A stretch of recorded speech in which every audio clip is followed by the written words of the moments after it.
cada vez mais transbordar em nossos corações. Que essa manhã o Espírito Santo de Deus continue falando nos nossos corações através da palavra, porque nós já aprendemos dele aqui nessa manhã. Nós já ouvimos louvores que engrandecem o seu nome, louvores que nos fazem sentir cada vez mais dependentes de Cristo. Isso nos torna mais parecidos com Ele, porque nós nos envolvemos nesse trabalho que Ele coloca em nossas mãos. Esse semestre na Escola Bíblica Dominical, hoje eu estava no mar. A melhor oportunidade que a gente tem de aprender da palavra do Senhor é estando aqui na casa do Senhor, principalmente na Escola Bíblica Dominical, porque aqui nós aprendemos desde o fundamento da palavra até a aplicação dela nos dias na nossa vida. Amém? Esse semestre a gente estudou aqui nos livros de Josué, Juízes e Ruth. A gente conseguiu enxergar esses livros com uma outra visão, além daquela que principalmente o livro de Juízes nos traz, né? A primeira mensagem que a gente via ali é sempre a de Sansão, mas a gente vê que a mensagem desse livro é muito além do que só aquilo que Sansão fez. Ela ainda está muito presente em nossas vidas através da nossa visão espiritual. Amém? No decorrer dessa semana, eu tinha preparado uma mensagem, eu vim preparando uma mensagem no decorrer da semana, até ontem à noite. Ontem à noite tudo mudou, e essa música, eu estou com essa música desde segunda-feira, então estava trabalhando essa música também, mas ontem à noite tudo mudou. Então a nossa fala aqui hoje, ela vai ser diferente do que eu tinha programado, mas eu tenho certeza que aqui o Espírito Santo tem para a gente nessa manhã. Vamos abrir nossas Bíblias no capítulo 15 do livro do Evangelho de Lucas, capítulo 15 do Evangelho de Lucas. É uma mensagem simples, é um texto simples e bem conhecido, assim como foi também a nossa aula dominical dessa manhã. Simples, claro e objetivo. Se você vir em Lucas 15, versículo do 11 até o versículo 32. Eu vou ler aqui na minha Bíblia, você acompanhe na sua Bíblia ou na projeção ali, na tela na TV. E diz assim: e disse: um certo homem tinha 2 filhos, e o mais moço deles disse ao pai: pai, dá-me a parte da fazenda que me pertence. E ele repartiu por eles a fazenda. E poucos dias depois, o filho mais novo, juntando tudo, partiu para uma terra longínqua, e ali desperdiçou a sua fazenda vivendo dissolutamente, ou seja, vivendo de forma errada. E, havendo ele gastado tudo, houve naquela terra grande fome, e começou a padecer necessidades. E chegou-se a um dos cidadãos daquela terra, a qual o mandou para os seus campos apacentar porcos. E desejava encher o seu estômago com as bolotas que os porcos comiam, e ninguém lhe dava nada. E caindo em si, disse: quantos trabalhadores de meu pai têm abundância de pão, e eu aqui padeço de fome. Levantar-me-ei e irei ter com meu pai, e dizer-lhe: pai, pequei contra os céus e perante a ti. Ele fala claramente: primeiro ele pecou contra os céus, depois eu pequei contra ti. E não sou digno de ser chamado de teu filho. Faz-me como um dos teus servos, um dos teus trabalhadores. E levantando-se, foi para o seu pai. E, quando ainda estava longe, viu o seu pai e se moveu de íntima compaixão, e correndo lançou-se ao pescoço e o beijou. 21. E o filho disse: pai, pequei contra o céu e perante ti, e não sou digno de ser chamado de teu filho. Mas o pai disse aos seus servos: trazei depressa a melhor roupa e vesti-lo, pondo-lhe um anel na mão e sandália nos teus pés. E trazei o bezerro cevado, o bezerro gordo, e matai e comamos e alegramos-nos, porque este meu filho estava morto e reviveu, tinha-se perdido e foi-se achado. Começaram a alegrar-se. O filho mais velho estava no campo, e quando veio e chegou perto de casa, ouviu a música e as danças, e chamou um dos servos e perguntou o que era aquilo. 27. Ele lhe disse: veio teu irmão e teu pai matou o bezerro cevado, porque o recebeu são e salvo. Mas ele indignou-se, não queria entrar, indignado, não queria entrar. E saindo o pai, insta com ele, ou seja, o pai insistia com ele, conversava com ele. Mas respondeu ele e disse ao pai: eis que te sirvo há tantos anos, sem nunca transgredir o teu mandamento, e nunca me deste um cabrito para alegrar-me com os meus amigos. Vindo, porém, este teu filho, desperdiçou tua fazenda com as meretrizes, mataste o bezerro cevado. E ele lhe disse: filho, tu sempre estás comigo, e todas as minhas coisas são tuas. Mas era justo alegrarmos e regozijarmos, porque este teu filho não estava morto, ou seja, estava morto, mas reviveu, tinha perdido e foi achado. Amém? Vamos orar? Abaixa a cabeça e vamos orar? Pai, muito obrigado, Senhor, por essa manhã. Muito obrigado pela tua palavra. Muito obrigado por cada vida aqui presente, Senhor. Quero te pedir que, através do teu Espírito Santo, fala no coração, fala no coração da tua igreja. Transforma, Senhor, que possamos sair daqui, Senhor, repletos do teu Espírito Santo, entendendo cada vez mais o nosso papel, entendendo cada vez mais a nossa função, entendendo o que o Senhor tem para cada um de nós, Pai. Muda nosso entendimento, nos dê graça. Em nome de Jesus Cristo, eu te peço e te agradeço. Amém.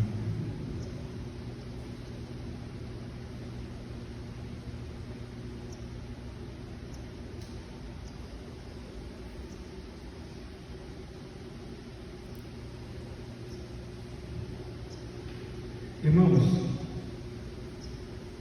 antes de começar, de fato, a entrar aqui no texto-chave, eu quero compartilhar com os irmãos aqui 3 experiências. E essas 3 experiências a gente vai usar lá no final desse sermão. Quando eu era criança, na verdade, eu acredito que muitos passaram por essa experiência. Certo dia eu pensava assim: eu vou sair de casa. Quem nunca pensou isso? Eu vou sair de casa, principalmente quando chega naquela fase entre criança, adolescente e jovem. Fala assim: na casa do meu pai não está me agradando, não posso fazer isso, não posso fazer aquilo outro, meu pai me chama atenção, meu pai é chato, minha mãe é chato. Eu acho que quase todos já passaram por isso. E eu pensava assim: vou sair de casa. Aí depois, quando eu pensava assim: vou sair de casa, mas vou para onde exatamente? Onde que eu vou ficar? Onde que eu vou dormir? Onde eu vou comer? E na minha rua, na casa da minha mãe, tinha aquelas casas mais antigas, a casa era bem próxima da rua, tinha 2 casas assim, bem próximas da rua, tinha um intervalo entre as casas, tinha um corredor, um beco. Eu falava assim: se eu sair daqui, eu acho que eu vou ficar naquele beco ali. Que ali não tem sol, não bate chuva, se chover fica ali encostadinho. E eu acho que dá para dormir. Isso no pensamento como criança, tá? Os anos foram passando, você vai entendendo um pouco mais da vida, e agora você entra naquela fase de pedir. Eu pedi ao meu pai assim: pai, eu estou pedindo uma bicicleta, eu quero uma bicicleta. Aí meu pai falava assim comigo, ele chamava assim: vamos fazer uma curva comigo? Ele falava comigo assim: se você ficar 30 dias, olha só uma coisa que eu queria falar para fazer comigo, se você ficar 30 dias sem comer, sem beber, eu te dou bicicleta. Entenderam, né? Ou seja, se você ficar 30 dias sem comer, sem beber, te dá bicicleta. Aí eu, pensando assim: bom, Se eu for para a escola de manhã, eu vou merendar na escola, mas aí eu chego em casa, eu tenho a tarde toda, a noite toda, eu vou estar com fome. Como que eu vou esperar até outro dia? Aí eu pensava assim, e o problema todo é que tem os feriados no final de semana ainda. Eu acho que para mim vai dar não. Então, ou seja, aquela coisa não tinha como fazer. Isso como criança pensando, né?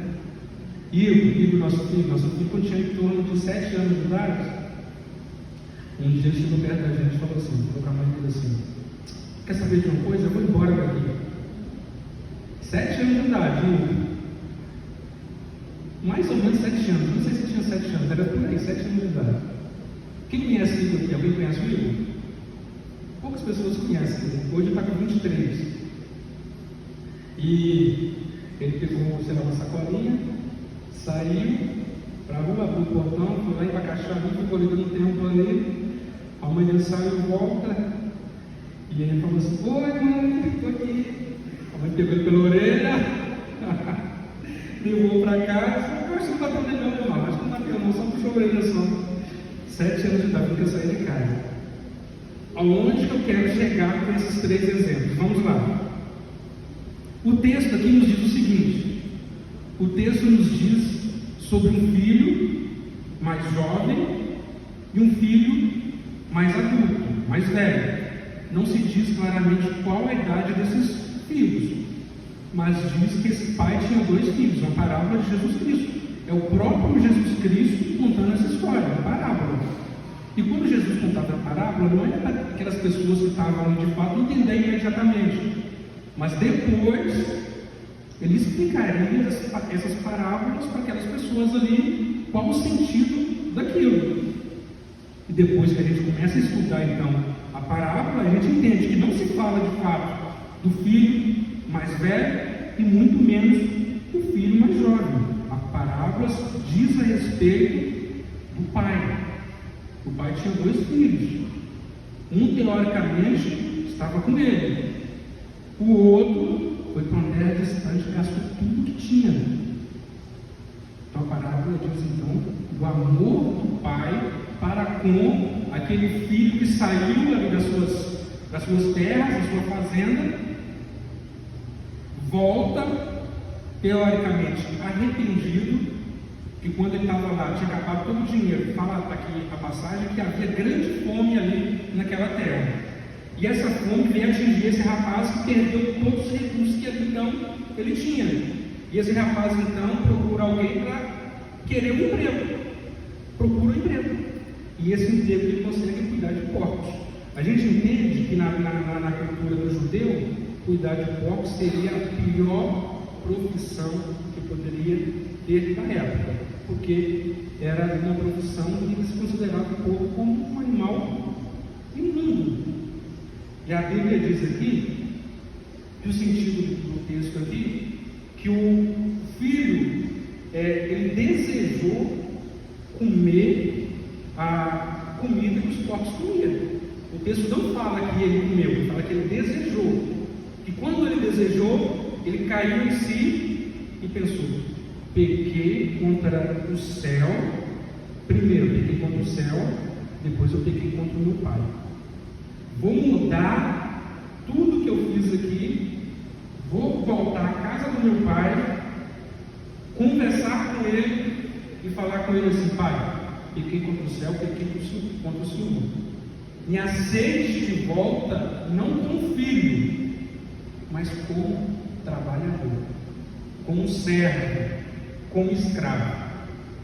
Quando ele fala me aceite de novamente, e esse pensando, tá? Ele não chegou a falar isso para o pai, ele pensando, me aceite como servo, como escravo, como trabalhador, porque ele já tinha a visão de como o pai dele tratava os servos, como o pai dele, como fazendeiro, tratava então os seus funcionários, como esse pai, esse fazendeiro, tratava os seus colaboradores. E a visão que ele tinha é que esse pai tratava os seus colaboradores de uma forma muito especial, que não faltava alimento, não faltava pão, não faltava carne, não faltava sustento, não faltava proteção, não faltava nada para esses servos. Ou seja, esses servos eram bem cuidados. Eles não eram só servos, escravos, eles eram colaboradores bem cuidados, bem tratados. E a situação desse filho vivia lá atrás era pior do que a condição dos empregados do pai. Então ele volta na casa do pai, conversa com o pai, mas o pai não dá oportunidade nem mesmo dele falar isso. Quando ele fala assim, pai, pequei contra o céu, pequei contra ti, o pai já chama os seus servos e diz o seguinte: traz para ele a melhor roupa, traz para ele o anel, coloque em seu dedo e vamos matar não fala de um dos, fala o bezerro cevado, bezerro gordo, bezerro que está mais forte, para a gente comemorar juntamente com esse filho que estava perdido. Até aqui tudo bem, irmãos.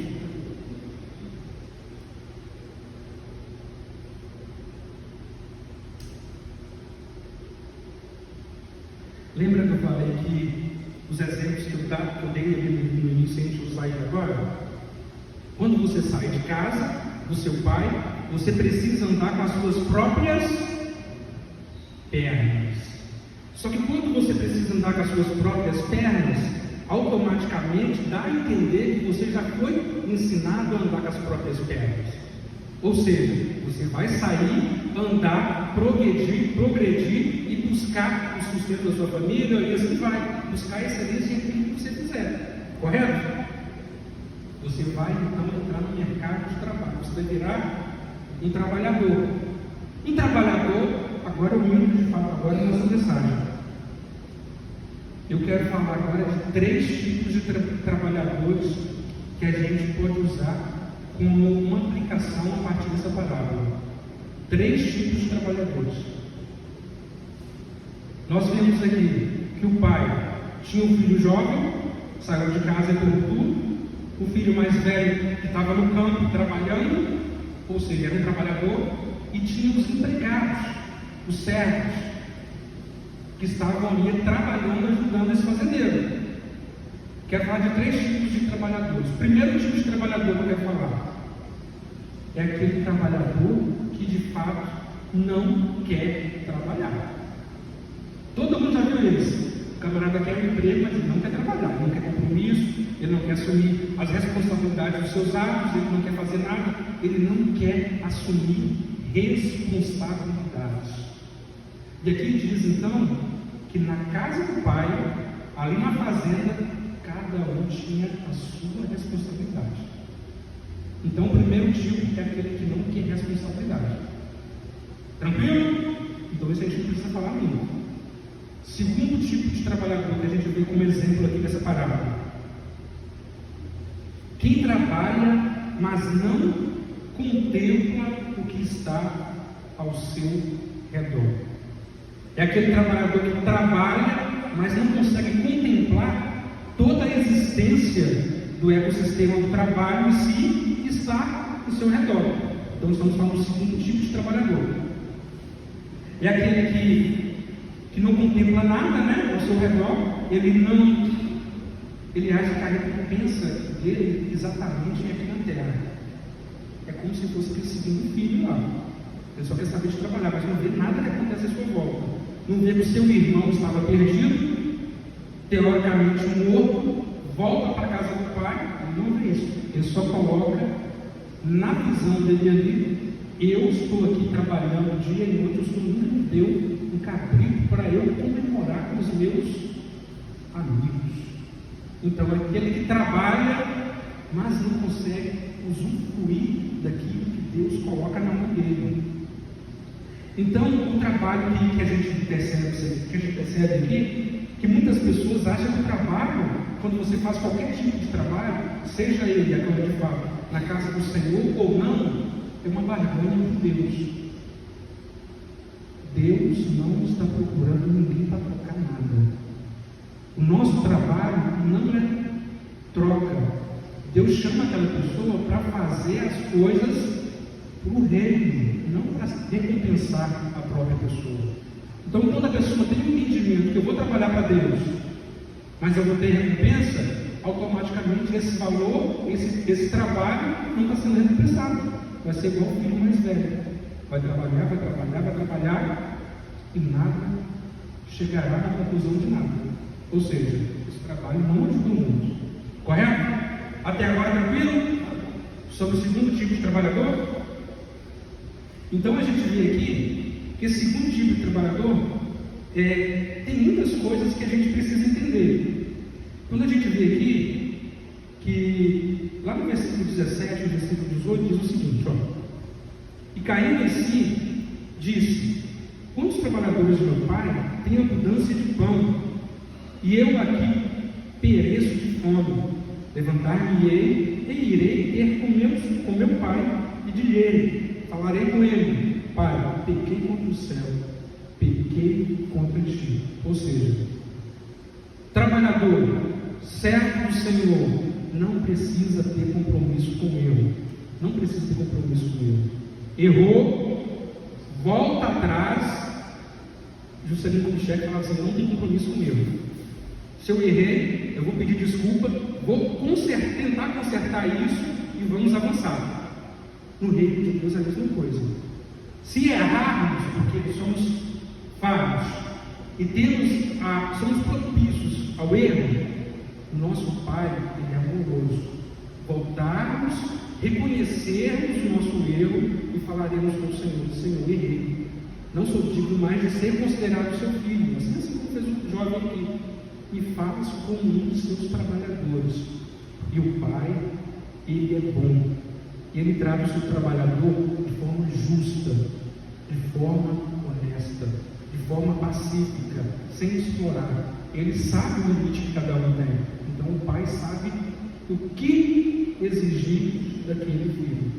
E com certeza vai recompensar. Amém? Então quando a gente fala desse tipo de trabalhador, então a gente fala que então é um trabalhador que não tem compromisso com ele. Não precisa ter compromisso com ele. Outro ponto.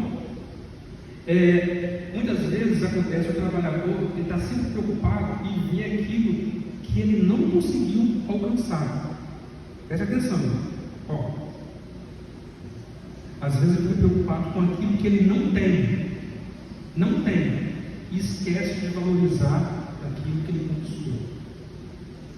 Vê se entenderam? Se preocupa com o que não tem e o que de fato tem em suas mãos não valoriza. Um exemplo claro: essa semana a gente ali na farmácia, a gente fez um uniforme dos colaboradores, né? Contando o Outubro Rosa, a gente fez camisa rosa para o pessoal da recepção e fizemos ali só para os recepcionistas. Aí o pessoal do laboratório, trabalhando na parte interna da farmácia, todo mundo chateado. Não sabendo eles que também, para eles, teriam os uniformes só em branco. Mas reclamam porque não conseguiu, mas não valorizam aquilo que recebeu. Ninguém falou isso para mim. A gente percebe com o passar do tempo, com o passar dos anos, você percebe quando a pessoa fica mais feliz com aquilo que tem e não valoriza aquilo que tem. Então, Deus nos ensina a valorizar aquilo que Ele entregou na nossa mão. E a partir do momento que a gente valoriza aquilo que Deus entrega na nossa mão, temos a certeza que estamos fazendo a obra dele, a vontade dele. Porque Deus dá na nossa mão aquilo que nós temos a capacidade de administrar. Deus não vai colocar na mão de ninguém aquilo que ele não tem capacidade de administrar. Deus conhece cada um dos seus filhos. Deus conhece cada um de nós. Então Ele só coloca na nossa mão aquilo que podemos fazer. Amém? Até aqui está tranquilo sobre o segundo tipo de trabalhador? Amém?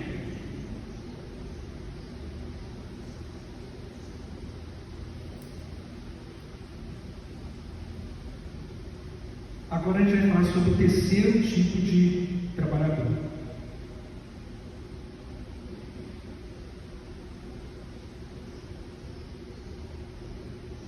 O terceiro tipo de trabalhador, o que simplesmente trabalha porque sabe o que está fazendo e sabe para quem está fazendo. Então agora a gente está falando sobre o terceiro tipo de trabalhador.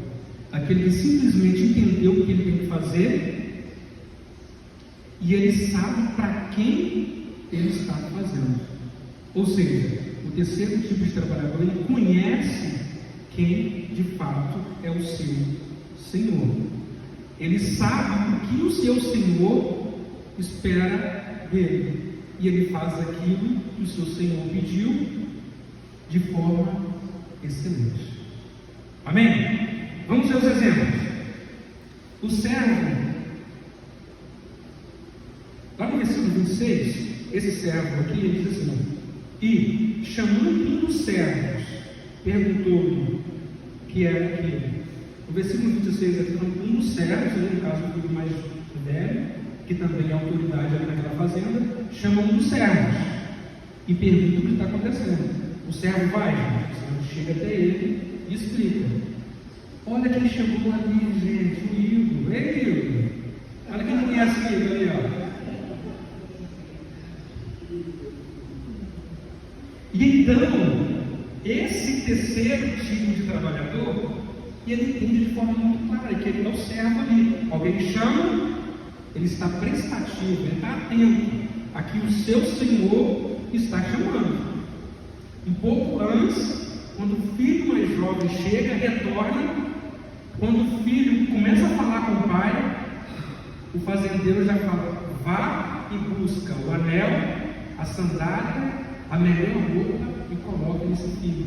Ele não questiona por que você vai dar a melhor roupa para ele. Por que vai colocar o anel no dedo dele? Gente, para quem não sabe, o anel naquela época simbolizava a pessoa que tinha propriedades, a pessoa que tinha autoridade. Então as famílias, os clãs, usavam o anel referente àquilo que ele representava. Então a sandália, igual a gente falou agora de manhã, representava que a pessoa era uma pessoa que tinha posses, que tinha grana, que tinha condição, que naquela época não era comum ter sandália. Tranquilo? Então esse terceiro tipo de trabalhador, ele faz o quê? Tudo que o seu Senhor entrega em suas mãos, ele cuida com excelência. Ele cuida com excelência. Terceiro tipo de trabalhador.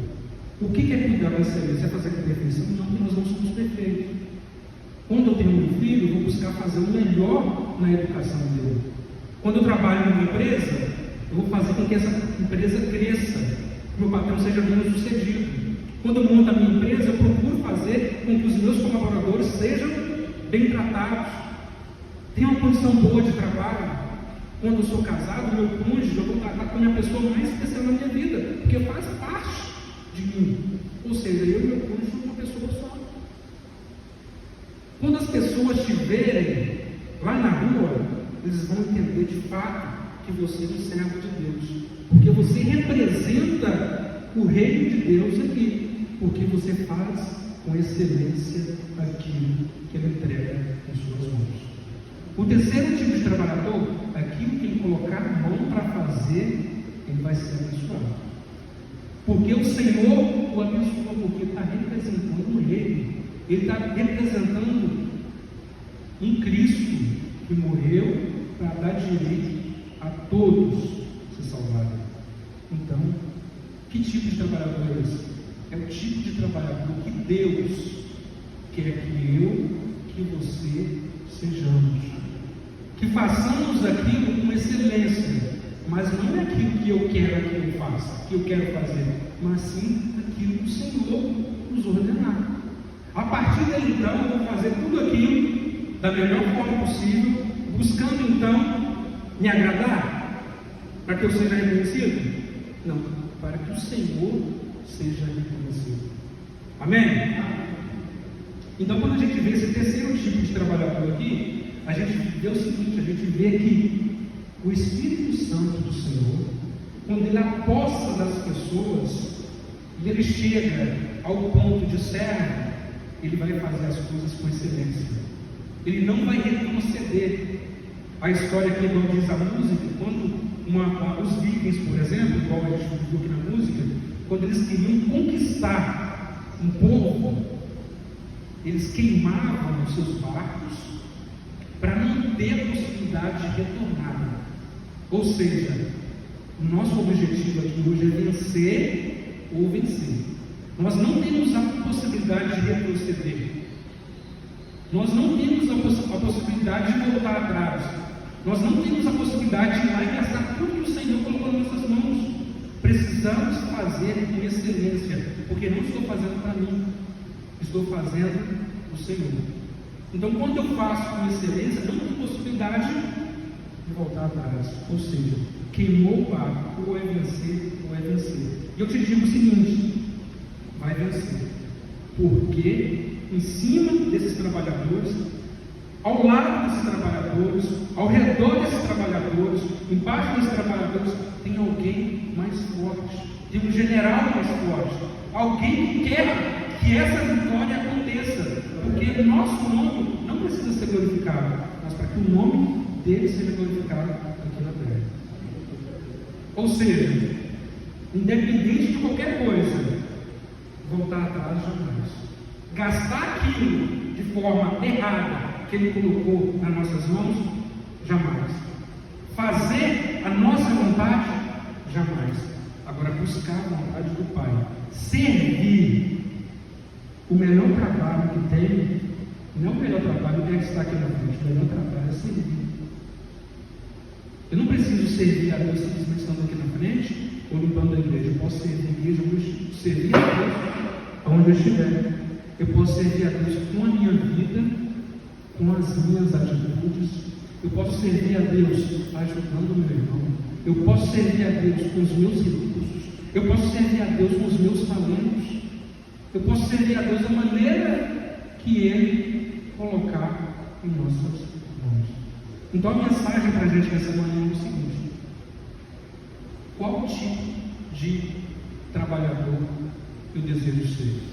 Qual tipo de servo eu preciso ser? Qual tipo de exemplo eu quero dar como trabalhador na obra do Senhor? Aquele que vai e gasta tudo, aquele que retornar para onde veio, ou aquele que pensa o seguinte: eu vou sempre vencer, eu não tenho possibilidade de retroceder, eu quero sempre avançar, eu quero sempre buscar a excelência, porque eu represento um Cristo vivo. Amém? Se você, assim como eu, deseja representar esse Cristo vivo, não retroceder, não voltar atrás, levante e vamos orar. Vamos orar, agradecendo a Deus, e que essa vontade nunca morra nos nossos corações, porque agradar a Deus é fundamental em tudo aquilo que colocarmos a nossa mão. Precisamos agradar a Deus em tudo. Vamos orar? Senhor Jesus, muito obrigado, Pai. Muito obrigado por tudo que o Senhor tem feito em nossas vidas. Muito obrigado pela essa manhã maravilhosa. Muito obrigado pela essa palavra que o Senhor tem dado. Muito obrigado, Pai, por falar no meu coração. Muito obrigado, Senhor, por falar na vida da tua igreja. Muito obrigado, Senhor, por sabermos que o teu Espírito Santo se faz presente aqui nessa manhã, na vida de cada um. Que possamos sair daqui, Senhor, com o nosso entendimento mais voltado para Ti. Que possamos fazer com excelência, Pai, tudo aquilo que colocarmos na nossa mão, porque sabemos que vamos te agradar, que somos seus representantes aqui nessa terra, Pai. Eu te agradeço por tudo, pedindo a tua bênção sobre todos os irmãos, sobre aqueles que se encontram enfermos, sobre aqueles que se encontram internados, que o Senhor venha restaurar a saúde, Pai, aqueles que têm desejado, que o Senhor possa dar cada vez mais saúde, paz, prosperidade e entendimento, Senhor, que o seu reino precisa avançar nessa terra, porque sabemos que não podemos retroceder, porque temos um Deus forte, um general forte, que nos guia nessa terra. Assim, Senhor, como Elias, juntamente com Eliseu, queima as carroças, queima ali, Senhor, aquela junta, para que não possa voltar atrás, Senhor, mas que possa fazer a tua vontade. Assim, Senhor, como aquelas pessoas, aqueles guerreiros, queimavam seus navios, queimavam ali, Senhor, tudo ali no cais, Pai, para não ter a possibilidade de retroceder, mas sim avançar com a tua obra, avançar, Senhor, no teu reino. Dessa manhã eu te agradeço por essa oportunidade que o Senhor tem nos dado. Muito obrigado por tudo, Senhor. Nos leve em paz, nos dê um domingo, uma tarde abençoada na tua presença. Amém.